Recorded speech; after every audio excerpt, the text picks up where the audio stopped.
What's up guys, welcome back to another video. Hope you're doing well today. We are on some MX bikes and we are going to be playing I guess it's a Supercross track. It does give me some Arena Cross vibes, but it is a replica of the 2022 Supercross of Paris track. This is on MX Bikes shop and is created by Jones, and you can see we've got Charlie ripping around on the track right now. I have put a message up in my server asking people to join, so this will either just be me riding around in practice, or if we do get a good amount of people in, we'll try and do a race. I've done a handful of laps before pressing the record button, and my god, this track has such a nice flow to it. The rhythms work really nicely together. There's actually multiple viable lines as well. Oh, I thought he was going to land that for a second. And it's just a really well built and well polished track overall, so I'm very excited to get into it, and I'm interested to see how it will race if we do manage to get into one. Quite tight and twisty, and with the skill gap in MX bikes, I imagine that it could be a little bit of carnage, but I hope you enjoy. Well, I'm a very impatient man, and I waited about 3 minutes for people to join. So we got 6 people. There's no point me getting a race going on here. So I'm just going to ride around and give you my thoughts and try and set some, hopefully, burners. So, as I said in the intro, there is multiple line choices in every single section of this track, which is something that must be very hard to build when you're making Supercross tracks, and especially when you're building a real-life replica, it must be quite hard to not force one line in particular like they was doing IRL, and I was quite surprised when I downloaded this. I didn't expect too much from it, but it's actually been pleasantly surprising and probably one of my favourite Supercross tracks of recent.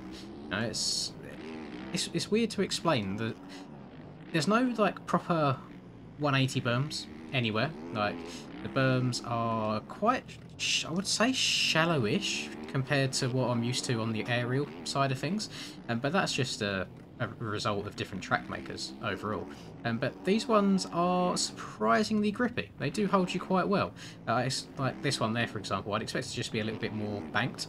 And all of my opinions on this track, by the way, they are all 450 based. I have not touched this track on a 250 yet. I have no idea how it would ride. I would assume that, you know what they say about assuming, it makes an arse out of you and me, is that maybe all the big boy lines aren't doable on a 250. There are some that are a little bit of a stretch that you've got to hit pretty damn good. The finish line jump, super floaty, and Jones has been nice enough as well to us to actually put some pre-made ruts in. So you remember in yesterday's video that I was talking about on Arizona Cycle Park, how Kevin Fuela had done like pre-built rough road on his Supercross track, and takeoff of the jumps at different heights where they was like pre-eroded away, which I really enjoyed. We've got some pre-made ruts on this track too, so it makes the insides genuinely viable. I know that on the round, oh god, what round was it? It was Glendale, I believe, that Stone Rider, I think, experimented with the tiniest little grooves known to mankind on the insides to almost like tempt people to take it, but they ended up being so small that they still weren't faster than the outside. I think if people were to try and hit that tight inside groove every single lap like they do the outside, then it would turn into a really good rut. But it's kind of like, it's not risk versus reward, because there's no real risk to it. I suppose the risk is losing time. It's like, do you want to give up time in the early laps to try and form a rut that may or may not come good by the end of the race? But I'm really happy with this. Me and Charlie were playing it earlier off camera as well, and I think he's actually really vibing with it. It's weird because I noticed him and a few other people that I play with on a rare occasion that haven't had the game for that long, you can tell that they're all slowly starting to get better and better. Either that or I'm getting worse. Because you'll see like the gap that I pull away by is getting less and less, or they'll hang with me for a few corners longer than usual, or maybe I even just struggle to make a pass. But I actually had a lot of fun battling with him in some corners around this track. I think I need to try and set some decent laps. I think every single lap since I've pressed the record button again, I've crashed. You see, we go through this section, we've got a triple and then a quad.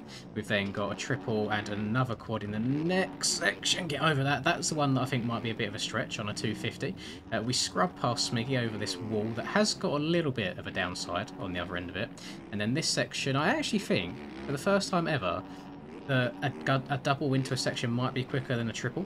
You can go double, triple through there, and because you triple and downside a jump going into the corner rather than launching it, oh my Christ, what has happened here?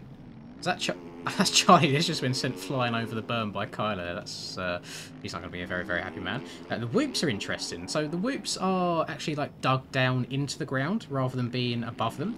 So the first 2 laps I hit them, I was very, very confused because I went all kinds of sideways. And it wasn't until I kind of readjusted my technique going into them that I realised, okay, you have to really just set up for them differently. And I'm physically, like, I'm pushing the handlebars down into the ground on these ones, which isn't something that you have to do too much anymore. Kind of used to be the style back in the day, but I mean, more recently, people just tend to like wheelie their way through them on the aerial tracks at least. So very, very different. I do really enjoy this finish line because you can leave your scrub out sideways for ages. This route on the inside is pretty damn good as well. I think I probably overcooked it a little bit there. If you are a bit more passive and you take your time, it should be okay. Oh yeah, look at that. When you get a really good run through whoops, it's absolutely great. You can triple in here from the inside as well if you hit it absolutely spot on, but again, probably only a 450 line. Alternatively, you check up, you go double step over the tabletop, and then I've actually forgotten how many jumps there are. Double into the corner. Yeah, double. Supercross triple, again, can be a bit of a stretch depending on how you downside the jump before it. But let's actually hit this line smoothly for you. It's a double, triple, triple, just like that. And I'm running 0.4 road on this server.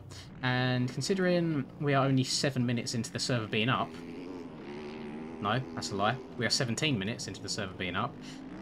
I'd say that's pretty damn impressive with how the ruts are forming. You know, it's very, very smooth rough. They're not... Nothing too crazy, it's not getting overly deep, but it's enough to just hold you in place. I like that there's some little ruts on the face in between these jumps as well, which again is something that I really wish we could get implemented into more Supercross tracks.